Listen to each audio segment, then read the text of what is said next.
The U.S.S Valkyrie was a floating tomb, a mechanical mausoleum orbiting Jupiter's moon Europa.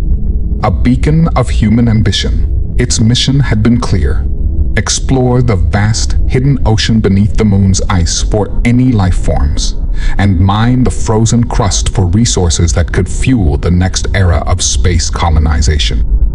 Alex Holloway hated it here. He hated the endless wiring of the ventilation systems, the low hum of the artificial gravity regulators, the flickering overhead lights that seemed to die in cycles, no matter how many times he replaced them. Most of all, he hated the people, all 300 of them. Well, most of them, not all of them. Dan was an exception, his only friend on the science vessel, the one person who gave a damn. But the rest, they treated him like a walking fix-it guide, a tool rather than a man. Alex, my console isn't working. Can you reboot it? Alex, the coolant pumps are acting up. Can you take a look? Every single time, they came to him with their problems, like helpless children. And every single time, once the job was done, they forgot he existed. No thank yous, no recognition, just a dismissive grunt, or, worse, silence. The worst offender was Lieutenant Harper, the Valkyrie's second captain in command, a glorified bully in a uniform. She loved making his life hell. Every time he was forced to interact with her, she had some sarcastic remark locked and loaded.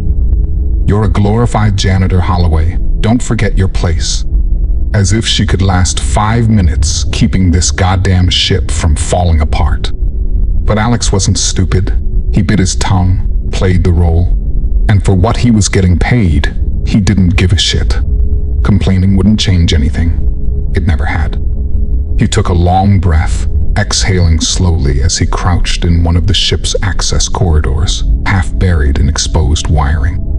Sparks popped as he soldered a failing circuit back into place, the faint scent of burned plastic stinging his nostrils. Another failed containment breach warning light, burned out from sheer overuse. No one ever fixed these things except him. If he didn't, no one would. Footsteps approached from the dim hallway behind him, heavy and confident. Alex smiled before even looking up. "Hey, Dan," he muttered, still focused on the wiring. "You gotta stop working so damn much, man." Dan Holland's deep, gravelly voice echoed in the narrow passage. "I swear, you're single-handedly keeping this ship running while the rest of these idiots sit on their asses." Alex chuckled, sitting back on his heels. "If I don't do it, no one will." "Exactly my point," Dan said, crouching down next to him. "Come on, take a break. I smuggled some real coffee from storage." He grinned. None of that synthesized crap. Real coffee. God, that sounded good. But Alex shook his head, gesturing to the open panel. "Can't. If this warning light doesn't get fixed and there's an actual breach, the system won't register it." Dan sighed, rubbing his face. "All right, fine. But after this, you're taking a goddamn break. No excuses." Alex smiled. Dan was the only one who looked out for him. The only one who made him feel like he mattered. He would have been completely alone on this ship without him. The shift passed uneventfully, at least until the alarm started blaring. A deep, mechanical klaxon rumbled through the ship, the kind of alarm that didn't sound during routine drills. Emergency lights flashed red, bathing the corridors in an eerie, stuttering glow. Alex's stomach sank. Something was wrong. He bolted out of the access corridor, nearly colliding with a frantic crewman running in the opposite direction. "What the hell's going on?" Alex shouted. The crewman barely paused, his eyes wide with panic. I don't know. We lost contact with the research wing. Then the power flickered. Then the screams started. Screams? Before Alex could ask anything else, the lights cut out. The ship was suddenly plunged into darkness, leaving only the dim red glow of the emergency lights. Then, from somewhere deep in the ship, Alex heard it. A sound that didn't belong to any human voice. It was a scream, but wrong, an inhuman shriek, distorted and guttural, like something trying to mimic human agony, but failing horribly. The crewman panicked and darted off into a different direction. The hair on his arms stood up. Silence, then a wet, tearing noise. Alex swallowed hard. No, no, no. Footsteps pounded toward him. Dan! The big man skidded to a stop, his usually calm face twisted with alarm. Alex, we need to move. Now! What the fuck is happening? Alex asked. Dan grabbed him by the arm, already pulling him down the corridor. I don't know, but people are dying. Alex's whole body was tense. The alarms, the darkness, the sense that people were dying. He wasn't ready for what came next. Dan led them through the dimly lit corridors, moving fast but controlled. Alex barely kept up, his mind reeling. They rounded a corner, then froze. Something was hunched over a corpse in the hallway, feeding on it. Alex barely registered the mangled remains of the crewman before his eyes locked onto the thing eating it. It was horrific. Tall, twisted, grotesque, like a nightmare dragged into reality. Its body was elongated, its limbs too long, its flesh stretched taut over protruding bones. Jagged teeth gleamed in the dim light as it tore a chunk from the corpse's throat. Slowly, it lifted its head and looked directly at Alex. Its eyes weren't human. They were black pits, endless voids, filled with hunger. For one frozen moment, no one moved. And with a screech that sounded like metal tearing, it charged. Move, Dan bellowed, shoving Alex backward. They bolted. The creature howled behind them, its footsteps erratic and unnatural, like something that hadn't quite figured out how to move in its new body. Alex's lungs burned as he ran, his mind screaming at him to wake up. This wasn't real. This couldn't be real. But the wet crunch of bones, shattering behind them, said otherwise. They turned another corner, and Dan yanked him into a supply closet, slamming the door shut just as the thing rounded the bend. Darkness. Silence. Alex could hear it breathing outside the door. Deep, ragged, wet. Dan had a death grip on Alex's wrist, his own breath slow and controlled. The thing stopped. A low, guttural sound rumbled from its throat. Alex clamped a hand over his mouth, his heart hammering so loud he swore it would give them away. Then, after what felt like an eternity, silence. The thing was gone. But Alex knew, deep in his gut, this wasn't over. For a long moment, neither of them moved. Alex could still hear his own heartbeat pounding in his ears. It felt too loud, like it would give them away even now. Dan's grip on his wrist didn't loosen. The big man's breathing was slow, measured, but Alex could feel the tension coiled in his muscles. The creature had left, but not far. He could feel it. Finally, Dan released him and exhaled quietly. You okay? He whispered. No, he admitted. Dan nodded. Good. That means you're not a damn idiot. He peeked through the narrow slit in the closet door. Outside, the emergency lights still flickered, bathing the deserted hallway in pulses of red. Blood smeared the walls. No bodies. Damn. What the hell was that? Alex said. Dan shook his head. No clue. But we need to find help and get the hell off this ship. That thing, it was one of us, or used to be. It was wearing a crew's uniform. That thing had been human once. Dan reached into his belt and pulled out a multi-tool, flipping open a folding knife. He glanced at Alex, then handed it over. "What the hell is this gonna do? Did you see that thing?" "It's better than nothing," Dan said. Alex took it, gripping the handle. It felt small, useless, but it was something. "Come on," Dan murmured. "We need to move." He cracked the door open, scanning the hall. Silently, they slipped into the corridor. The ship was eerily quiet. No alarms, no voices. Just the occasional flicker of failing lights and the distant creaks of the ship's metal hull. Alex's stomach churned. This was wrong. Even in an emergency, there should be voices over the comms. Crews scrambling, security teams moving. But the Valkyrie felt hollow.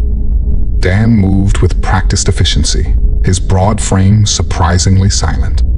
They moved past the cafeteria, the wide-open doors revealing overturned trays, scattered food, and a single boot abandoned in the middle of the floor. No blood, no bodies. Alex tried not to think too hard about that. They made their way toward engineering. If there was any chance of getting answers, it would be there. Alex swiped his ID at the door. Nothing. He swiped again. The red error light blinked at him. "Shit," he muttered. Dan frowned.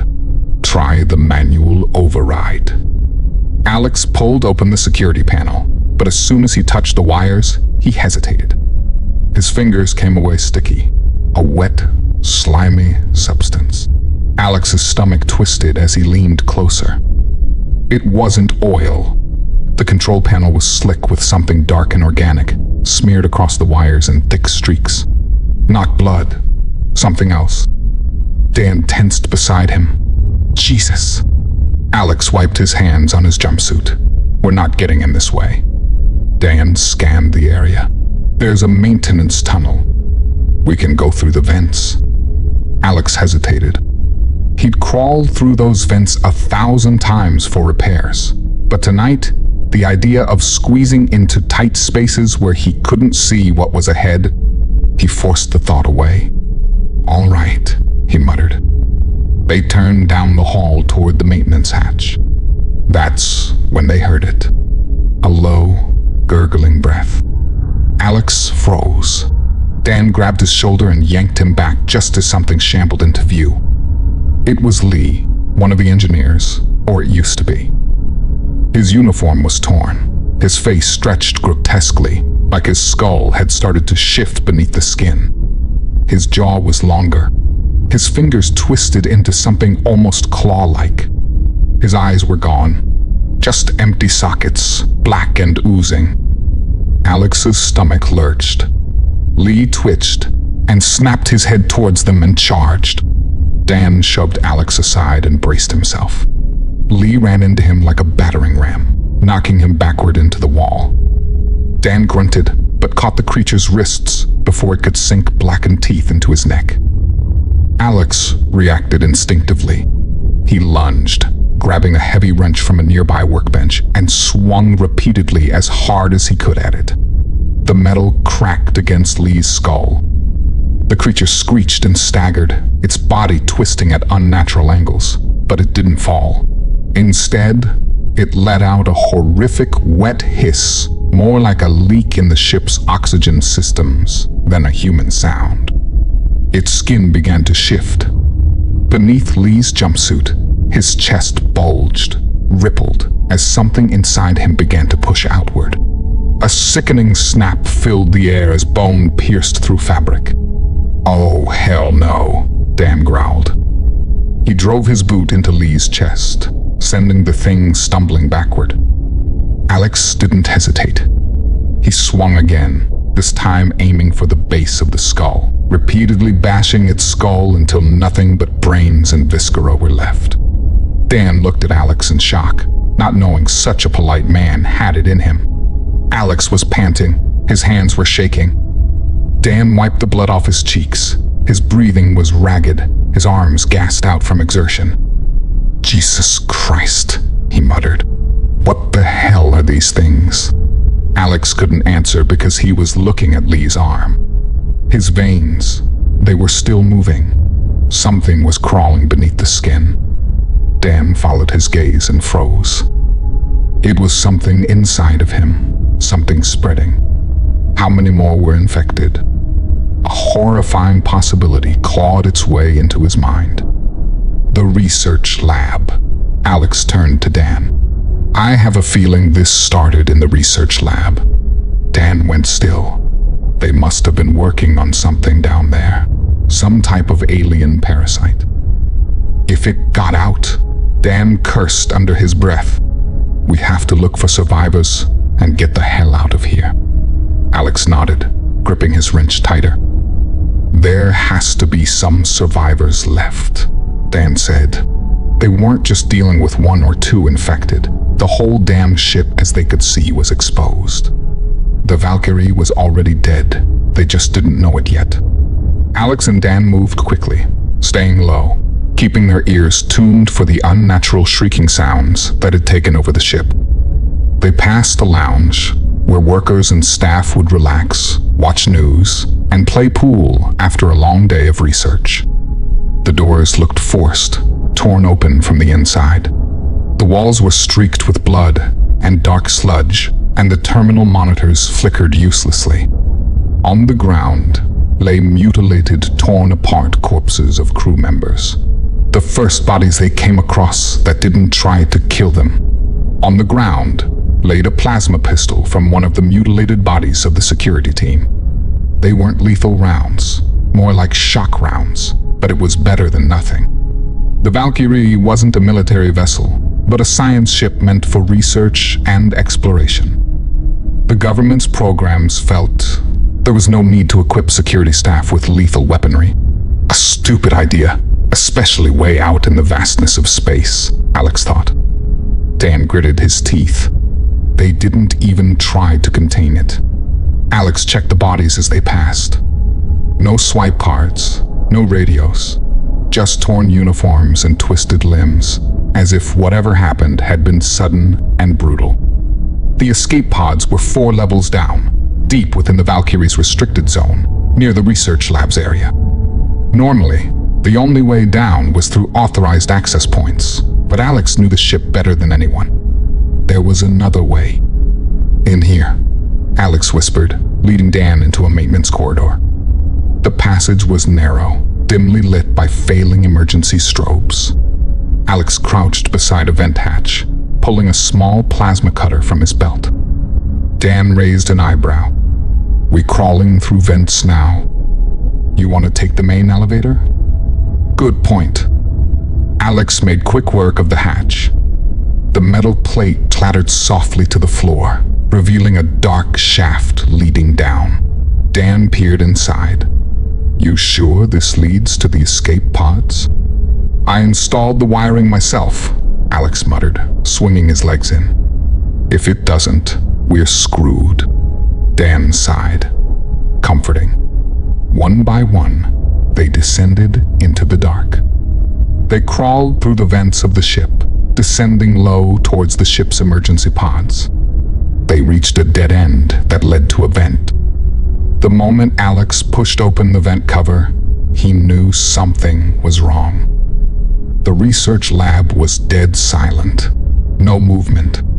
No lights except for the emergency beacons blinking slowly, casting long, eerie-looking shadows across the metallic walls. Dan climbed out behind him, stepping carefully over spilled equipment and shattered data pads. What the hell happened here? He whispered. The lab was in ruins. Workstations were overturned. Glass containment tubes were shattered. And the bodies, scientists, lab workers, most of them were half melted, fused into the floors and walls like their bones had liquefied before they died. Others had bulging growths, their chests torn open from the inside like something had hatched from within. Dan crouched beside one of the corpses. This wasn't an accident. He gestured toward the shattered containment pods at the far end of the lab. Each one was built to hold something. Each one was empty. Alex moved toward a control terminal, wiping away the thick layer of grime covering the touchscreen. Miraculously, the system still worked. He tapped a few keys, pulling up security logs. A corrupted video feed flickered to life. The timestamp was from 6 hours ago. The footage showed scientists in hazmat suits gathered around a containment chamber in the center of the lab. Inside was a writhing mass of black fleshy tissue pulsing against the glass. It was alive. One of the scientists leaned forward, pressing his hand against the control panel, and suddenly stiffened. The others turned toward him in confusion. Without warning, he convulsed violently, dropping to his knees. His suit bulged. His skin started ripping open like wet paper underneath his suit. Fleshy, distorted limbs started growing out of his suit, swinging in different directions, sharp knife-like claws attached to them. The others panicked, scrambling away, but it was too late. The black mass inside the chamber began to shift, as if responding. The scientist lurched upward, his face splitting into jagged rows of teeth. The video cut to static.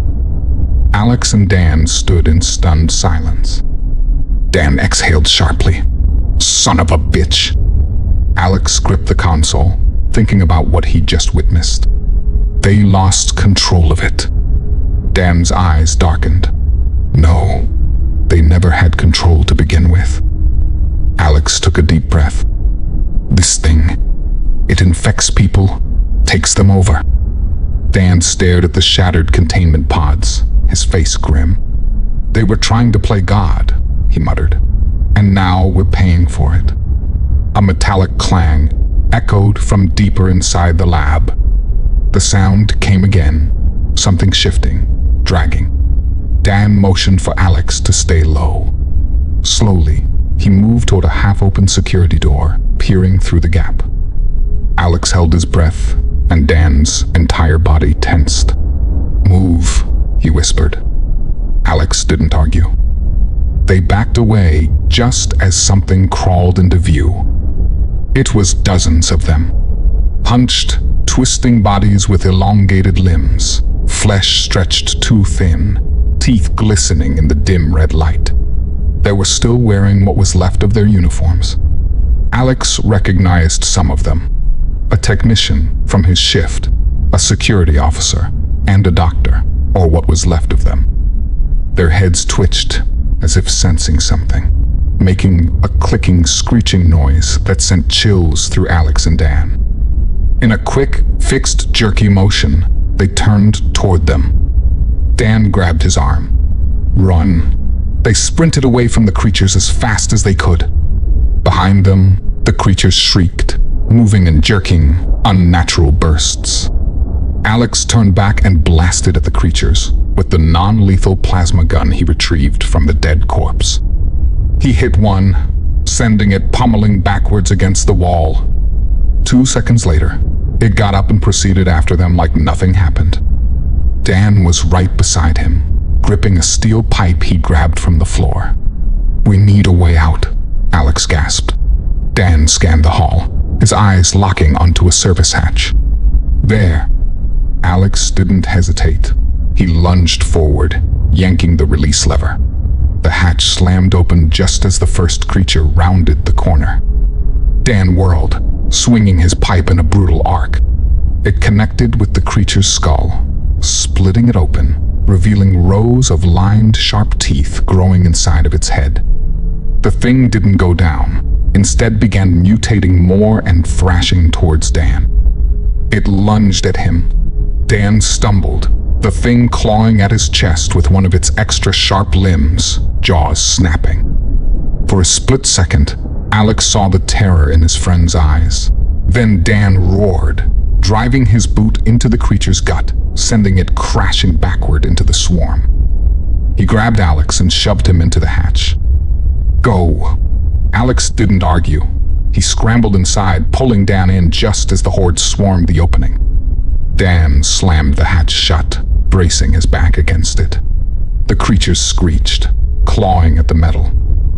Alex sat on the floor, chest heaving. Dan wiped the blood from his forehead. "We can't stay here," he muttered. Alex nodded. "Then where the fuck do we go?" Dan's face looked confused for a split second before saying, "There's only one option left." Alex had a bad feeling in his gut, because he knew exactly what Dan was about to say. "We have to destroy this ship, Alex. We can't let this thing get back to Earth." "You're right," Alex said. "But how in the hell are we gonna do that? These ships have self-destruction protocols in case shit like this happens," Dan said with a serious look on his face. "Sounds like a plan," Alex agreed. They had to get to the bridge. They knew they couldn't let any rescue team get exposed to these life forms. Alex wiped the sweat from his forehead, his breathing uneven.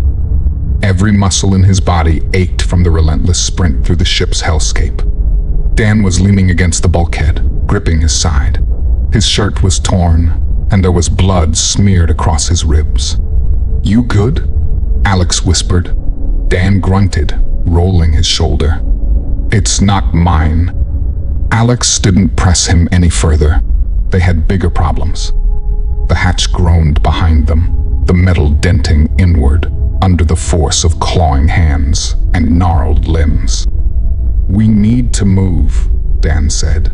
The bridge was in the supplies section of the ship. They couldn't use the main elevators. Those were already compromised. But there was a service ladder in the maintenance shafts that ran the length of the ship. It was their only chance.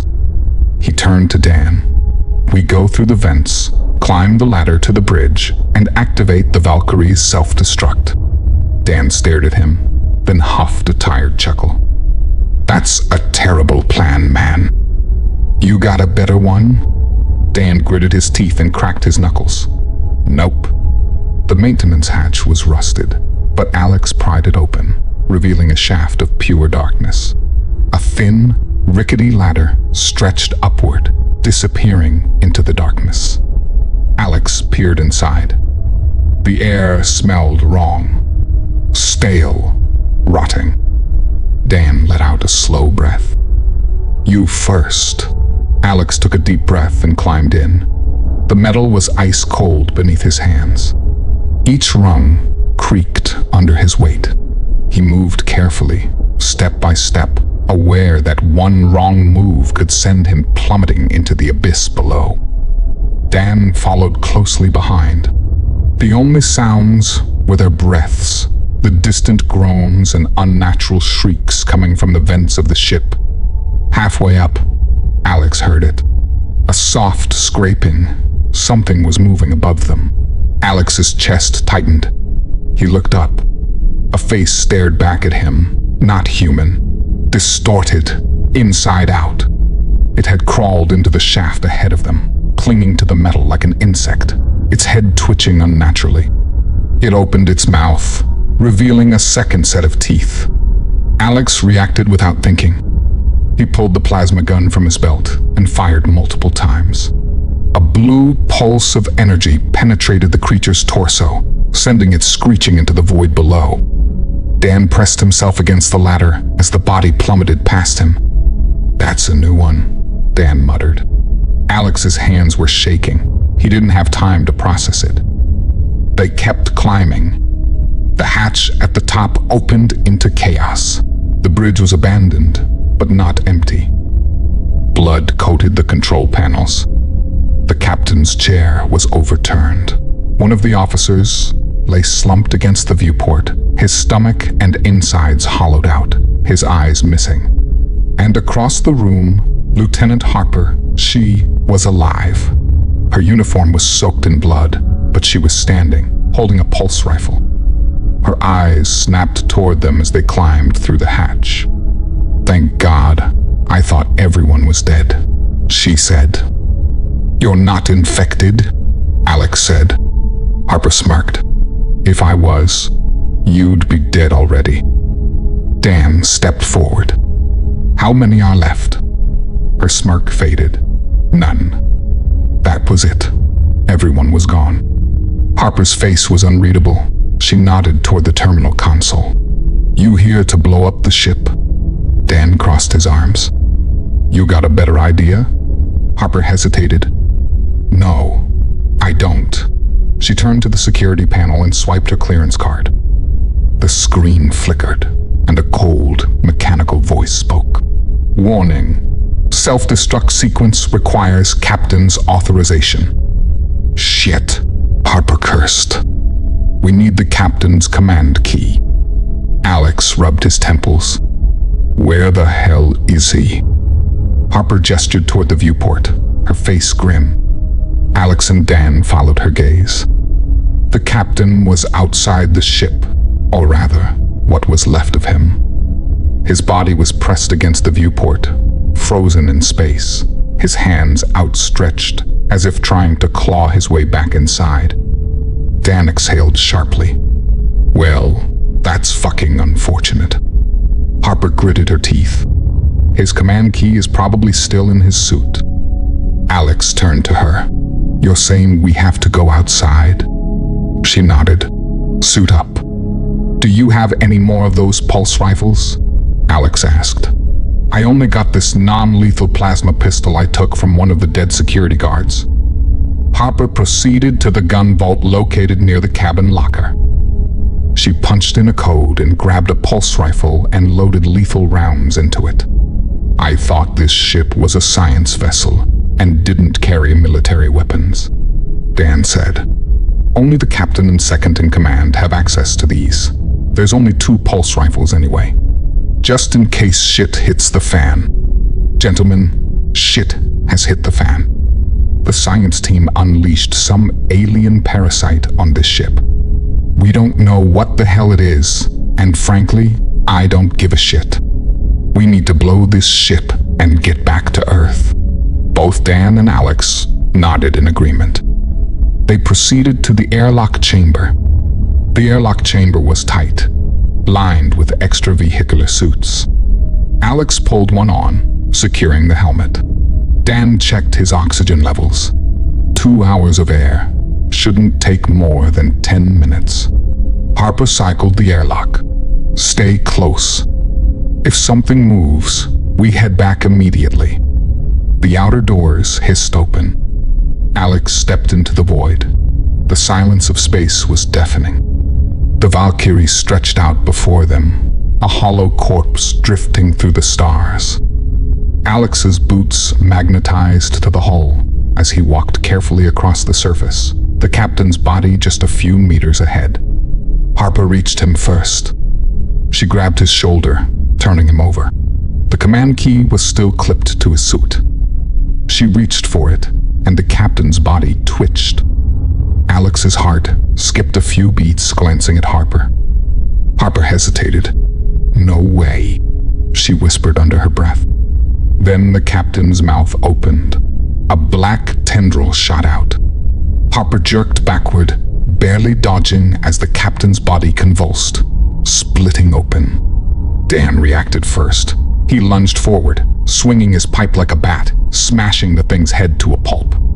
The command key floated loose.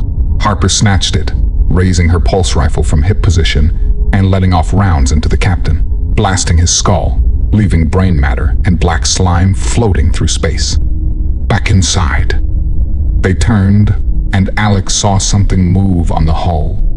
At first, he thought it was damage to the ship's plating. Then it shifted. Dozens of black, grotesque, alien life forms crawled from the Valkyrie's exterior, their bodies writhing, their eyes locked onto them. Dan pushed Alex toward the airlock. "Move. Get the fuck in there." They sprinted across the hull, the creatures skittering behind them, weightless in zero gravity. Harper slammed the airlock override.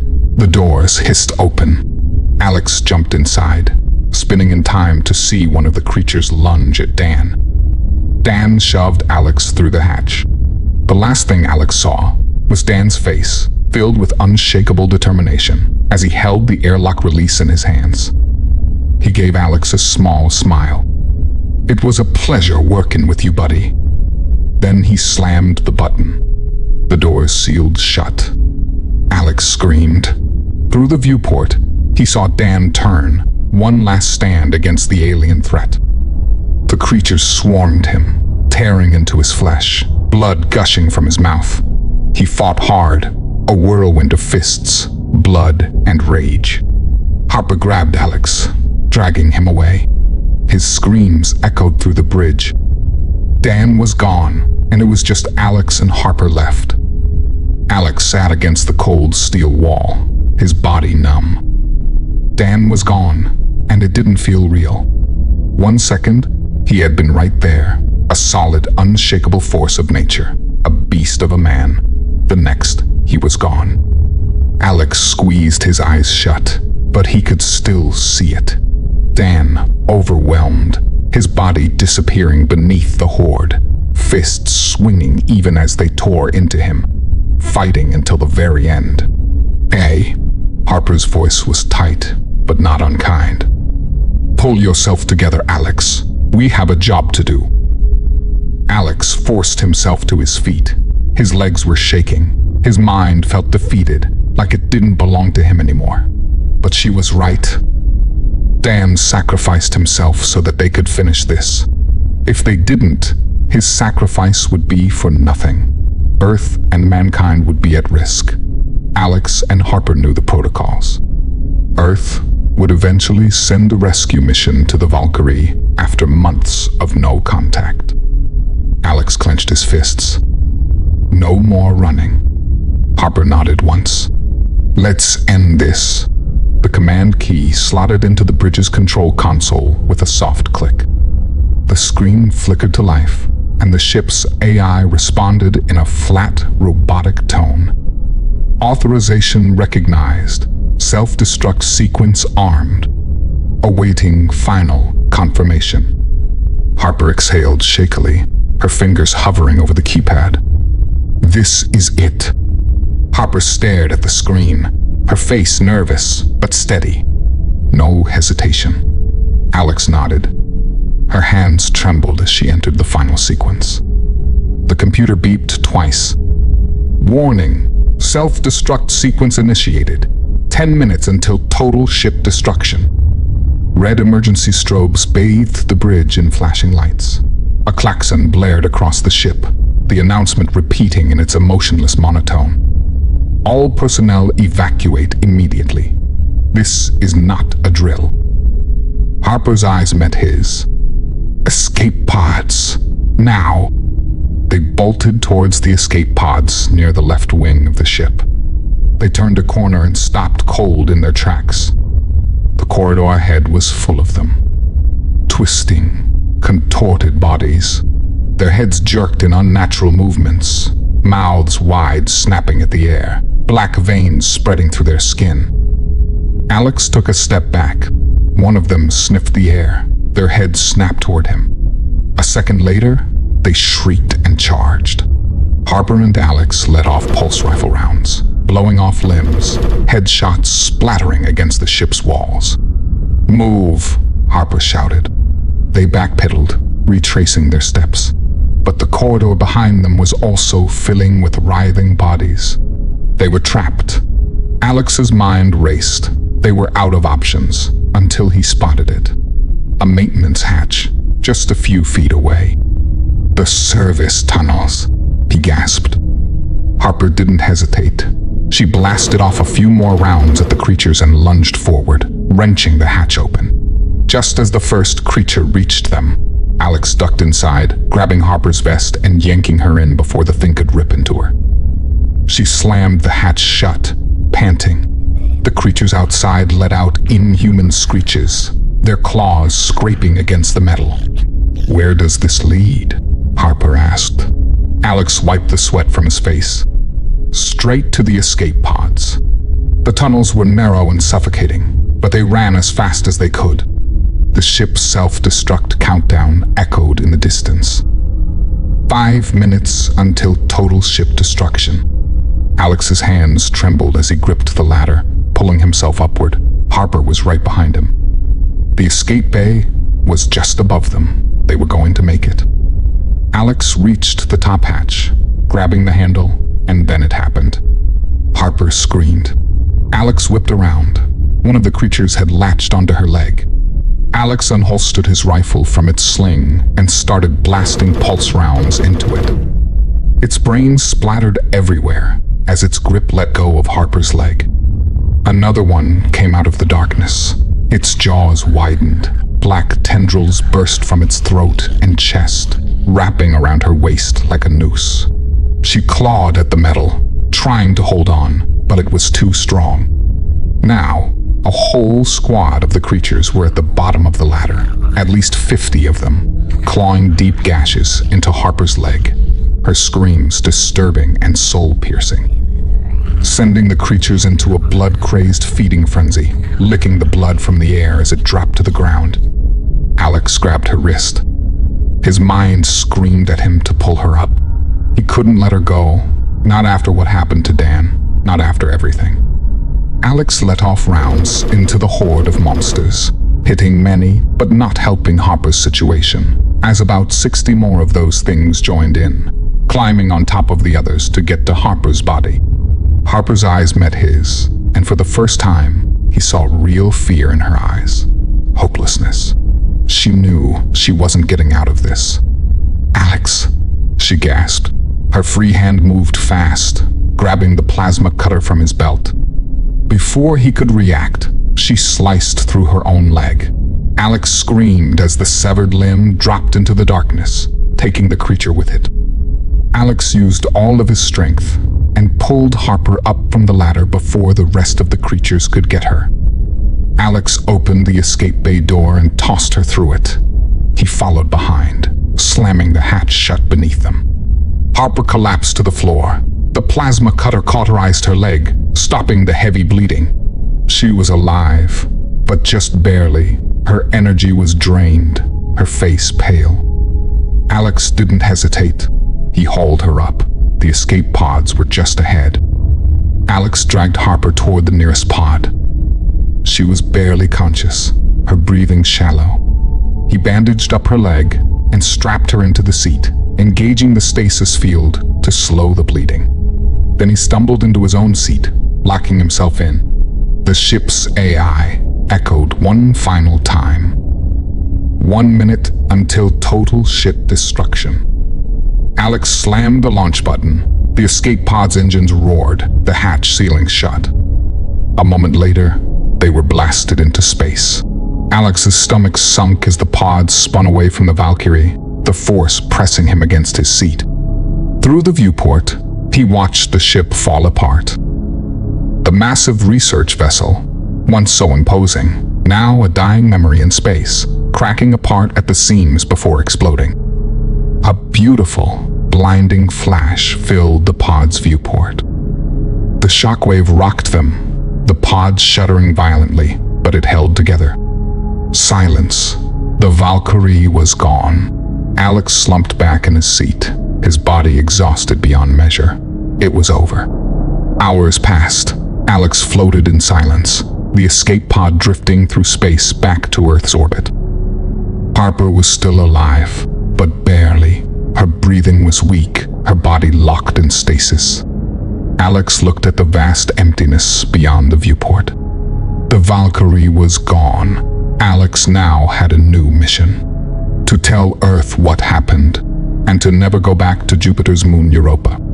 To tell humanity that there's nothing but death out there in the vastness of space. If you enjoyed this video, please don't forget to like and subscribe to Descent into the Unknown for more horror content.